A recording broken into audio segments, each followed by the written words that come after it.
देखिए, तो आज का टॉपिक हम लोग का बहुत सस्ता वाला टॉपिक है, ऑर्डर ऑफ मैग्नीट्यूड। कि ऑर्डर ऑफ मैग्नीट्यूड निकालने के लिए बहुत बार एग्ज़ाम में आते रहते हैं, 1 नंबर का, 2 नंबर का। हाँ, तो ऑर्डर ऑफ मैग्नीट्यूड कैसे निकालते हैं, ऑर्डर ऑफ मैग्नीट्यूड कैसे निकालते हैं देख लीजिए। बहुत सिंपल जैसा टर्म है कि ऑर्डर ऑफ मैग्नीट्यूड निकाल सकते हो। हाँ, देखिए, सिर्फ कुछ कंडीशन है। जो वैल्यू जो होना चाहिए, देख लीजिए, इसके लिए एक लिमिटेड वैल्यू होता है। लिमिटेड वैल्यू होता है कि वो लिमिटेड वैल्यू बता देते हैं किसके बीच में होना चाहिए। जैसे 0.5 जो है 0.5 के बराबर या तो इससे बराबर या तो फिर इससे बड़ा होना चाहिए वैल्यू, इससे बड़ा होना चाहिए वैल्यू।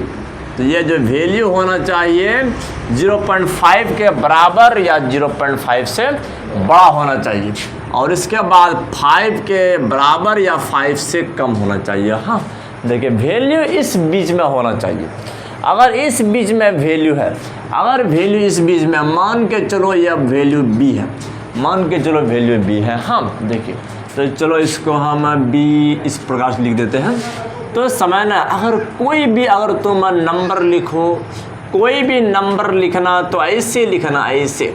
तो देख लीजिए कि अगर मान के चलो कि b × 10 to the power a है, b × 10 to the power a है। हाँ, तो यह जो b का वैल्यू होना चाहिए वो 0.5 के इक्वल या इससे बड़ा और 5 के इक्वल या इससे छोटा। तो उस टाइम में तो यहाँ पर जो 10 to the power जो नज़र आ रहा है, 10 to the power जो नज़र आ रहा है, तो यहाँ जो a आपको नज़र आ रहा है, यही है ऑर्डर ऑफ मैग्नीट्यूड। इसी को क्या बोलेंगे, ऑर्डर ऑफ मैग्नीट्यूड बोलेंगे। इसी को कहते हैं ऑर्डर ऑफ मैग्नीट्यूड कहते हैं। हाँ, देखिए, बोलिए सर कुछ एग्जाम्पल लेकर तो बताइए कैसे लेंगे। देख लीजिए, अभी तो एग्जाम्पल एक क्या हजारों एग्जाम्पल लेने वाले, एकदम पूरा बोर्ड भर देंगे इस पूरा स्लाइड पर। देख लीजिए, स्टार्ट कर देते हैं आज की कहानी। तो पहला एग्जाम्पल देख लीजिए, अगर आपसे पूछा जाए कि क्या होगा ऑर्डर ऑफ मैग्नीट्यूड, देख लीजिए, अगर यह बात पूछा जाए फाइंड ऑर्डर ऑफ मैग्नीट्यूड, देख लीजिए, ऑर्डर ऑफ मैग्नीट्यूड ज्ञात करें। अगर यह बात पूछ दिया और कुछ आपको प्रश्न दे दिया कि 34 का क्या होगा ऑर्डर ऑफ मैग्नीट्यूड, इसके बाद दे दिया कि कुछ और, जब पहले तो इसके बारे में जानते हैं हम।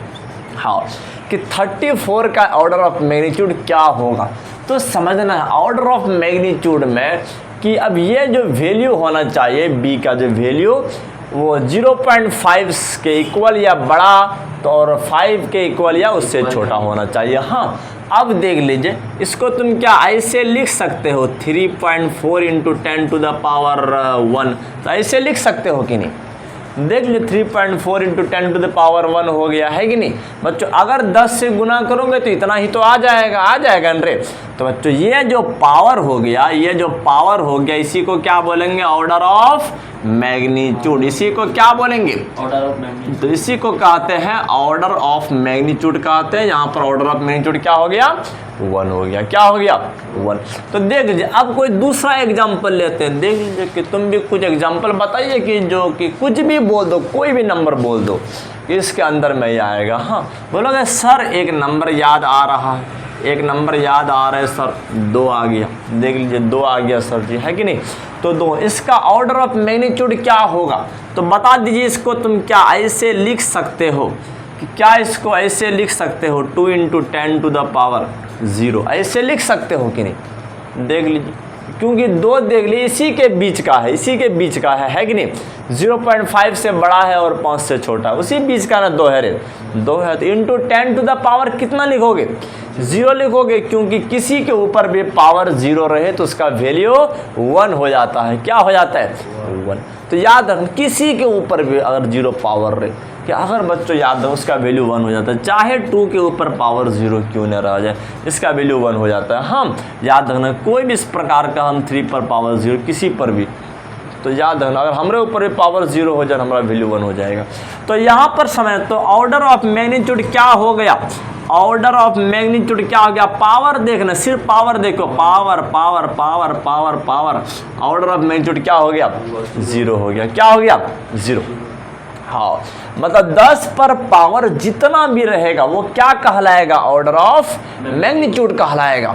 लेकिन इधर का नंबर क्या होना चाहिए, 0.5 के इक्वल या इससे बड़ा, और 5 के इक्वल या उससे छोटा होना चाहिए। हाँ, बोल दीजिए, बोलोगे सर एक नंबर याद आ रहा है, अरे सर जी कौन सा नंबर आ रहा है, बोलोगे सर मोबाइल नंबर 0.3 है सर, 0.3 है, इसका ऑर्डर ऑफ मैग्नीट्यूड क्या होगा, बोलोगे सर 0.3 तो 0.5 से भी कम हो रहा है, लेकिन वहाँ तो बड़ा करने के लिए कह रहा है, उससे ज़्यादा होना चाहिए, तो क्या इसको हम ऐसे लिख सकते हैं, तो ऐसे लिख सकते हैं कि नहीं कि 3 × 10⁻⁻1, क्योंकि 10⁻⁻1 का मतलब हुआ 3 में आप 10 से भाग दे दिए। हाँ, तो इतना ही हो गया कि नहीं, इतना ही हो गया ना रे। तो यहाँ ऑर्डर ऑफ देखिए समझ, अब 3 क्या आ गया, उसके बीच का वैल्यू आ गया, बीच का वैल्यू आ गया।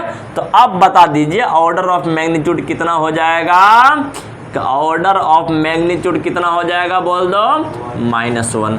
तो -1 हो जाएगा, क्या हो जाएगा, -1। तो समझ में आ रहा है कि नहीं, मतलब कि इधर का वैल्यू क्या करना है, मतलब इधर का वैल्यू क्या करना है, तो इस बीच में लाना है, इस बीच में लाना है कि चाहे तुमको 10⁻⁻ पावर से यहाँ पर लिखना पड़ जाए या प्लस लिखना पड़ जाए, कुछ भी लिखना पड़ जाए, लिखने के लिए तैयार, बिल्कुल। हाँ हाँ, तो जिस तरह मतलब कि तुम ऐसे यहाँ पर डिजिट लिखोगे, ऐसे नंबर लिखोगे जो बिल्कुल यही होना चाहिए, यही होना चाहिए। हाँ, लेकिन सिर्फ इस फॉर्म में लिखना है। हाँ, इस फॉर्म में लिखना है। बोलोगे सर और सब एग्जाम्पल लेकर के बता दीजिए, और सब एग्जाम्पल लेकर के, ताकि जो भी कच्चा सवाल रहे वो पक जाए। देख लीजिए, अब यहाँ समझना। बोलोगे सर कुछ तुम डिजिट लीजिए, बोलोगे सर एक डिजिट याद आ रहा है कि 485 याद आ रहा है सर, 485 बहुत बड़ा डिजिट ले लिए, तो क्या इसको तुम वो ऐसे लिख सकते हो कि नहीं, 4.85 × 10⁻², ऐसे लिख सकते हो कि नहीं, ऐसे लिख सकते हो। देख लीजिए 100 से गुना कर दोगे, पॉइंट यहीं पर आ जाएगा, आएगा कि नहीं बच्चों। अगर डिसिमल को आगे बढ़ाना रहे, अगर आगे बढ़ाना रहे तो यहाँ पर प्लस वाला पावर से बच्चों मल्टीप्लाई करना, प्लस वाला पावर से। अगर डिसिमल को पीछे बढ़ाना रहे ना तो माइनस वाला पावर से गुना करना है। हाँ, देख लीजिए, तो यहाँ पर अगर 10⁻⁻2 से गुना करेंगे तो डिसिमल 2 जगह और पीछे चले जाएगा, है कि नहीं, यहाँ पीछे। अगर प्लस से गुना करोगे आगे जाएगा बच्चों, आगे पॉजिटिव जाता है, प्लस का मतलब पॉजिटिव होता है। देखिए यहाँ 2 से गुना किए तो पॉइंट 2 जगह आगे, यहाँ आ गया तो यही ना हो गया, 485 ही हो गया। तो अब लेकिन 4.85 क्या इसके बीच आ गया, इसके बीच आ गया, 5 से छोटा ही तो है। देख लीजिए, तो यहाँ ऑर्डर ऑफ मैग्नीट्यूड क्या हो जाएगा, ऑर्डर ऑफ मैग्नीट्यूड क्या हो जाएगा, 2 हो जाएगा। देख लीजिए, है कि नहीं, इस तरह से निकाला जाता है ऑर्डर ऑफ मैग्नीट्यूड। देख लीजिए, तो बोलोगे सर और सब लीजिए ना एग्जाम्पल, थोड़ा सा सस्ता वाला 0.002 के बारे में बताइए ना सर, क्या कहना है, इसका ऑर्डर ऑफ मैग्नीट्यूड क्या हो जाएगा। देख लीजिए, पहले वैल्यू को इस रेंज के इसके बीच में पहुंचाना है। देखिए, अगर ये डिसिमल पॉइंट को यहाँ पहुँचाते हैं, यहाँ देखिए आगे भगा रहे तो पावर माइनस में जाएंगे। हाँ, देखिए, तो समझना है कि अब ये डिसिमल पॉइंट को यहाँ पहुँचाना है, यहाँ पहुँचाना, मतलब यहाँ पहुँचाना है, तो इसके बाद क्या करना पड़ेगा। देखिए 0.2 हो जाएगा, 0.2 होगा तो फिर भी इससे पीछे ही है कि नहीं। तो डिसिमल पॉइंट को कहाँ पहुँचाना है, यहाँ पहुँचा देना, यहाँ समझना है। देख लीजिए, डिसिमल पॉइंट को यहाँ पहुँचा देना। तो क्या इसको हम ऐसे लिख सकते हैं, देख लीजिए 4 × 10⁻2 -4 ऐसे लिख सकते हैं कि नहीं, ऐसे लिख सकते हैं, है कि नहीं। देख लीजिए बच्चों, यहाँ पर 10⁻⁻4 से गुना किए, मतलब 2 के इधर पीछे 4 जगह पर डिसिमल है कि नहीं, 4 जगह पर डिसिमल है। तो आप ऐसे कर सकते हो, जितना भी 10⁻⁻ में गुना करोगे, इधर वाले डिजिट में पॉइंट को इधर बाएं ओर ले जाना है। हाँ, और यहाँ पर प्लस में है तो डिजिट को दाएं ओर ले जाना है, तो देखना यही डिजिट आपका आ जाएगा। हाँ, देख ले, यहाँ पर ऑर्डर ऑफ मैग्नीट्यूड तब क्या हो गया, -4 हो गया। द ऑर्डर ऑफ मैग्नीट्यूड हो गया आपके पास, ऑर्डर ऑफ मैग्नीट्यूड क्या हो गया, -4 हो गया। हाँ, तो इस तरह से निकाल सकते हो। बोलोगे सर एक एक एग्जाम्पल और ले लीजिए, तो आप समझ कुछ भी तुम लिख सकते हो, कोई फ़र्क नहीं पड़ने वाला है। बोलोगे सर एक बात पूछना है, 8 × 10⁻, सर वो 7 है, तो इसका ऑर्डर ऑफ मैग्नीट्यूड क्या होगा, देख लीजिए, बहुत सस्ता वाला बात है बच्चों। 8 क्या है, 8 क्या है, इससे आगे है कि नहीं, इसके बीच में पहुंचाना है। बोलोगे सर डिसमल पॉइंट को यहाँ ले आइए ना, हो जाएगा, है कि नहीं। तो क्या इसको हम ऐसे लिख सकते हैं कि क्या ऐसे लिख सकते हैं, इस तरह से लिख सकते हैं, क्योंकि 1 0 यहाँ का है, 1 0 इस बंदा का है कि नहीं, और 7 इसका अपना बपोती था, है ना रे। तो देख लीजिए, तो यहाँ ऑर्डर ऑफ मैग्नीट्यूड क्या हो जाएगा, ऑर्डर ऑफ मैग्नीट्यूड क्या हो जाएगा, आपका 8 हो जाएगा। तो ऑर्डर ऑफ मैग्नीट्यूड में प्रॉब्लम नहीं होगा ना रे। तो सिर्फ इस रेंज को याद रखना है कि समान इधर वाला जो डिजिट को इसके बीच में पहुंचाना है। हाँ देखिए, अगर 5 ही रह गया, देख लीजिए, अगर 5 ही रह गया तो 5 के लिए 2 केस पॉसिबल है।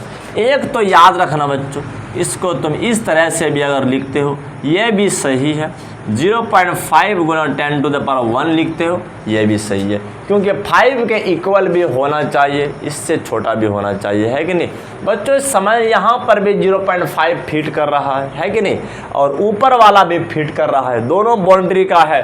तो बच्चों याद रखना है 5 के लिए order of magnitude, order of magnitude, ये बात को याद रखना है। ऑर्डर ऑफ मैग्नीट्यूड 0 भी हो सकता है और +1 भी हो सकता है, सिर्फ 5 के लिए ऐसा है। तो बाकी सब के लिए एक ही होगा, बाकी सब के लिए एक ही होगा, क्योंकि 5 ना दोनों तरफ का बाउंड्री दिखा रहे हैं कि नहीं। 0.5 से स्टार्ट होता है, 5 पर समाप्त होता है। हाँ, तो चलो देख लीजिए।